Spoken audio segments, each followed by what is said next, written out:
there, Naomi Findlay here, ready to set you up with some more tips on renovating to create wealth. Now, you may have figured out your goals and your ambitions for your next renovation project. You may have kicked those fears and insecurities in the butt and brushed up on your timekeeping skills. If you're caught up on where you need to be and finding your patch and finding your strategy, amazing. If you're just getting started, keep going. Or maybe you're really just still wondering, how do I get to the next step? Or how do I treat this like a serious project and not just a hobby? Maybe you're even thinking, wait, is there still more? How can these steps never end? Yep, there's definitely a lot to think about, but you don't have to feel overwhelmed by it all. That's why I'm here, to be your helping hand, to give you guidance for smashing your next renovation. Okay, so let's get going. It's time to nail the business part of things. Let's get business.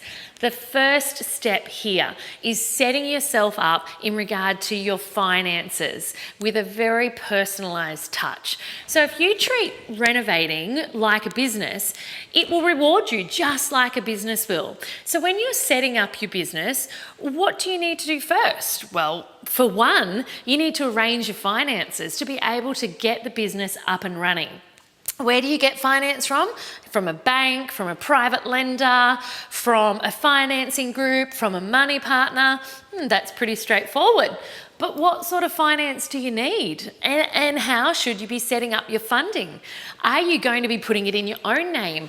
Are you going to be putting it in a company name or in the name of a trust? Oh my gosh, this is when it can get a little tricky. Sure, your brother or your uncle or your good mate said to you, they set it up this way and that's what worked for them. But the key is here that is them and their circumstances, what worked best for them. It might not be what works best for you. You need to set this up to suit you and your situation. So who can help figure this out? Who can help figure out this finance part then? A professional, of course. I can help you with everything renovating. And although I have renovated enough properties and I've seen all sorts of financial arrangements, I can't give you personalised financial advice. Now, an accountant, on the other hand, they can give you advice on the tax part of the financing in a very specific way. A lawyer can talk to you all about the legal side of things, and naturally, an insurance broker can talk to you all about the insurance side of things. So with finance covered off, let's move on to the next step. And this is all about choosing the right building blocks for your business. Now, it's kind of like Lego. Think about maybe your children or your nephews or your brothers or sisters, and they're building a tower out of colourful blocks, and the green block is just a little too small to fit the rest of their creation. It's not a good fit. And if they didn't notice it really early on, it could have meant that that entire tower came tumbling down. So the same goes with adult Lego of renovating. In this instance, you're renovating business. It's super important to get those fundamental building blocks right and not just poke around in the dark and hoping that all the pieces fit together. Now, this is structure, the building blocks of your business. It's personal to you and it relies on your specific circumstances, what you already have in terms of money and assets, for example.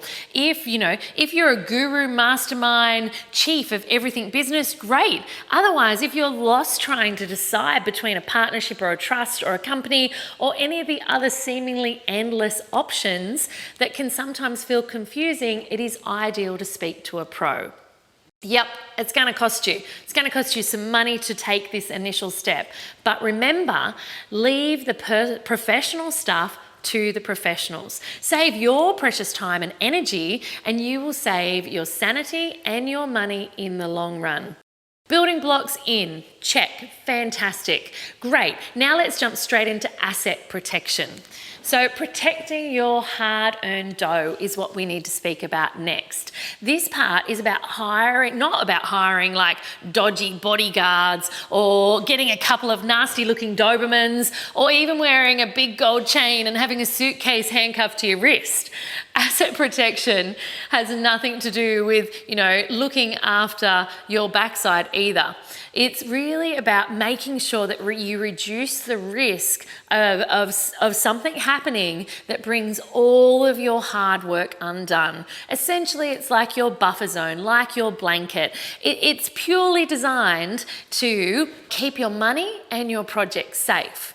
Now, it can be really tricky trying to cover all of this yourself, again, from all the different business angles. This is where legal advice and your lawyer comes in extremely handy. He or she can explain all the legal mumbo jumbo and set up all the barriers and all the asset protection structures so you don't have to worry about that at all.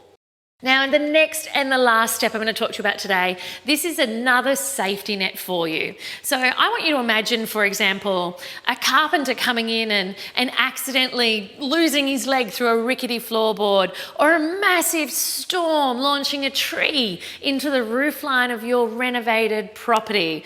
I know these two are really extreme, but realistically anything can happen and at any time.